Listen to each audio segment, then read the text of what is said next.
चपलू के घर की मुर्गी मंगलू के घर जाके अंडे दे आई। बताओ अंडे किसके हुए? मंगलू के, जिसके घर में दिए हैं तो उसके घर में तो होंगे। और जिसने दिए उसके तो होंगे नहीं ना। अरे मुर्गी के हुए ना भैया जी।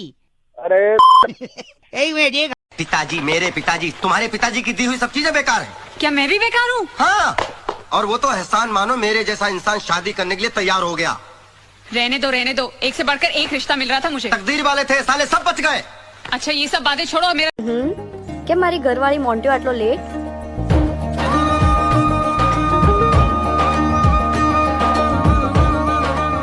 यार મોન્ટુની બાનો દવાનો ટાઈમ માર સાચવવાનો હતો ને દૂધ પતી ગયું તું। લે अब सब लोग मेरी बात सुनो। अच्छा ये तो फिर मैं है ना बाथरूम जाके आती हूँ। मैं बाथरूम जाके आती हूँ ऐसा जोर से नहीं बोलते। अच्छा तो बोलो मैं लंदन जाके आती हूँ। तो किसी को पता नहीं। चा तू पीस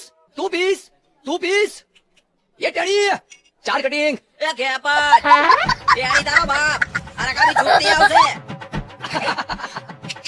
મસ્તી કરો જોરદાર બગા 4 जीनो जीनो टाइम आवे कोई बोले तो गमे नहीं। शरीर में कोटो ठाए, शरीर चमके चोचरे। तो डॉक्टर लागे चुप चुप। દિવાળીના દિવસે એક મોટું કૌભાંડ પકડ્યું છે। આ મારી બૈરીના મા બાપનો। અરે મારી સાસુ વર્ષમાં એકવાર જમવા બોલાવે દિવાળીના દિવસે, એટલે અમે હોંશે હોંશે ગયા। મેં કહ્યું સાસુજી ચાલો 4 જણા છીએ સાથે જમીને છૂટા પડી। अबे ओए तू देख के नहीं चला सकता क्या?